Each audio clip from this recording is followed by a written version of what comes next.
ने बिल्कुल पुराने ढर्रे पे चलने का प्रयास किया। मैं स्वयं केजीएमयू में गया और उस पीड़ित को देख करके प्रशासन को मैंने समय दिया कि 2 घंटे 3 घंटे के अंदर कार्रवाई नहीं होती है तो फिर आप लोग अपनी तैयारी करें।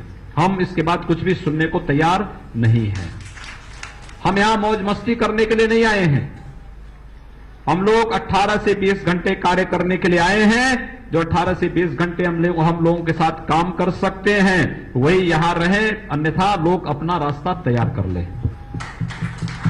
साई जी स्वयं मुझे बता रहे थे, आगरा में 35 लाख की लूट होती है। लुटेरे राजस्थान की ओर भागने की तैयारी में होते हैं और जैसे ही शासन से फोन जाता है 24 घंटे के अंदर 35 लाख रुपए बरामद होते हैं और चोर जेल के अंदर होते हैं। और हम लोगों ने कह दिया है, सत्ता के संरक्षण में पल रहे गुंडे, माफिया, अपराधी, लुटेरे, ये सब के सब मेहरबानी करके तो उत्तर प्रदेश छोड़ करके चले जाएं, और अगर उत्तर प्रदेश में रहेंगे तो फिर उनके लिए 2 जगह होंगी। मुझे लगता है उस जगह कोई भी नहीं जाना चाहेगा और उसके बारे में तय कर लें क्या होना है। हम लोग पूरी तैयारी के साथ कार्य करेंगे। आपके लिए हर समय हमारे मंत्रियों के दरवाजे खुले होंगे। मैं क्षेत्र सह पदाधिकारियों के साथ बैठने वाला हूं, एक रणनीति बनाने वाला हूं, वहां की समस्याओं के बारे में एक व्यापक विचार विमर्श करके उन समस्याओं के सम्यक समाधान और आम अंतिम व्यक्ति तक सरकार पहुंचे, उस प्रकार की रणनीति के तहत हम कार्य करने वाले हैं। जिन गरीबों की कोई सुनवाई नहीं होती थी, हम उसके लिए कार्य करने वाले हैं। जो लोग अब तक भूखे सोते थे, या भारतीय जनता पार्टी की सरकार उत्तर प्रदेश में एक भी व्यक्ति को भूखों नहीं सोने देगी, यह हमारा संकल्प है। एक भी कन्या ऐसी नहीं होगी कि जो पैसे के भाव में जिसका ब्याह न हो पाए। यह दायित्व सरकार लेगी और यह कार्य हम बहुत जल्दी प्रारंभ करने वाले हैं। आपसे भी अनुरोध है, हम लोगों ने कह दिया है हम 100% गेहूं का क्रय करेंगे। सभी समितियों को बहाल करने का आदेश कर दिया गया है। हमारी कल परसों के अंदर हमारी टीम छत्तीसगढ़ से आ जाती है, एकदम आदेश जारी होने वाले हैं। हम लोग तय कर रहे हैं बिजली आपको भरपूर मिले। गोरखपुर में तो परिवर्तन हो गया होगा बिजली में, और बाकी अन्य जगह भी परिवर्तन दिखाई देगा। आप निश्चिंत रहिए, हर जगह दिखाई देगा। जितने इस प्रकार के लोग थे जो चोरी करवाते थे, चोरी करते थे और फिर अपना घर भरते थे, उन सब की एक एक करके छुट्टी हो रही है। सब जाएंगे घर। कोई भी प्रदेश को लूटने वाला, प्रदेश की जनता के भविष्य के साथ खिलवाड़ करने वाला व्यक्ति सत्ता के इर्द गिर्द कहीं भी नजर नहीं आएगा। यह हमारा संकल्प है और उसी संकल्प के साथ हम कार्य कर रहे हैं। बंधुओं, हम लोगों ने तय किया है कि 15 जून तक गड्ढा मुक्त सड़कें हो जाएं प्रदेश के अंदर। यह दायित्व केवल मेरा नहीं है, केवल हमारे मंत्रियों का नहीं है, हमारे जनप्रतिनिधियों का भी है। जितने हमारे माननीय सांसद हैं, जितने हमारे माननीय विधायक हैं, वे सब भी ये सुनिश्चित करें, जाके देखें, कार्य की गुणवत्ता को चेक करें, और अगर कहीं गलत काम हो रहा है लिख के केवल मुझे एक मैसेज कर दीजिए।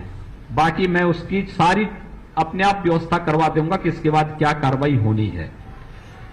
हम लोगों ने तय किया है कि हम लोग समय समय पर जो हमारे प्रांत बने हुए हैं, गोरक्ष प्रांत बना है, काशी प्रांत बना है, अवध प्रांत है, प्रांत सह हम लोग जनप्रतिनिधियों के साथ साथ पदाधिकारियों के साथ मिलेंगे। संसद सत्र के दौरान माननीय सांसदों से दिल्ली में मुलाकात करके उनके प्रस्तावों को लेंगे और फिर कैसे प्रभावी कार्रवाई उस पर हो सकती है यह भी हम सुनिश्चित करेंगे। लेकिन एक जवाबदेही सरकार के लिए आवश्यक है कि सरकार के कार्यक्रम निचले स्तर तक पहुंचे। इसके लिए आप सबकी जिम्मेदारी बनती है कि जो जनपद स्तर पर बैठकें होंगी उसमें आपकी 100% उपस्थिति हो। आप उसको मॉनिटर करें। कहीं कोई खामी है, किसी कार्य को दबाने का प्रयास किया जा रहा है, जनहित से जुड़े हुए किसी मुद्दे पर अगर कहीं आपको लगता है कि नहीं ये कार्य इस प्रकार से है, आपका प्रस्ताव सादर आमंत्रित है, हम उसका स्वागत करेंगे। और अगर वो जनहित में है तो उसको क्रियान्वित करने में किसी प्रकार का कोई कोर-कसर हम नहीं छोड़ने वाले हैं। आप सबसे मेरी अपील होगी, एक बेहतर संवाद, सरकार और संगठन के बीच में बेहतर संवाद बनाने का प्रयास, शासन की योजनाओं को, केंद्र में मोदी जी के नेतृत्व की सरकार का कार्य और प्रदेश की सरकार का कार्य समाज के अंतिम व्यक्ति तक पहुंचे, उसकी दृष्टि से सरकार और संगठन के बीच में बेहतर तालमेल किए जाने की आवश्यकता है। और उस तालमेल की दृष्टि से ही यह पहला दौरे का कार्यक्रम हम लोगों का क्षेत्रीय कार्यालय में भी हो रहा है, लेकिन आगे से हमारे कमिश्नरी स्तर पर कार्यक्रम होने वाले हैं। और जब कमिश्नरी स्तर पर समीक्षा बैठकें होंगी तो उस समय हम लोगों की समीक्षा बैठक में हम लोग जनप्रतिनिधियों से भी मिलेंगे, संगठन के कार्यकर्ताओं से भी मिलेंगे और हम लोग प्रशासन के साथ विकास के कार्यों के बारे में पूरी जानकारी लेने के साथ साथ एक अति पिछड़ी बस्ती में और एक मलिन बस्ती में कार्यक्रम भी हम लोग आयोजित करेंगे। उस कार्यक्रम में फिर कार्यालय में आने का अवसर नहीं मिलेगा, फिर हम लोगों को वहां जाना होगा और उसकी रणनीति संगठन को तय करनी होगी कैसे ये कार्यक्रम संपन्न होने हैं।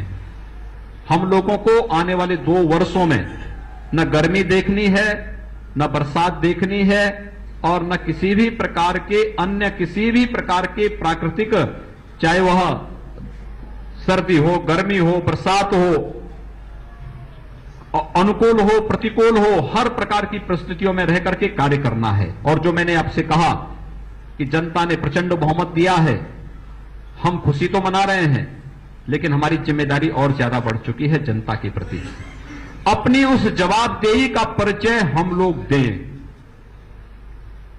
मेरा अपील होगा, हमारा कोई भी जनप्रतिनिधि और कोई पदाधिकारी सरकार के किसी भी कार्य में किसी भी प्रकार की ठेकेदारी में न हस्तक्षेप करें और न ठेकेदारी करें, कार्यों की मॉनिटरिंग करें और कार्यों की मॉनिटरिंग करके पूरी रिपोर्ट, सही रिपोर्ट आप अपने मंत्रियों को दें, जनप्रतिनिधियों को दें और हम अगर एक कॉपी मेरे पास भी भिजवा दें।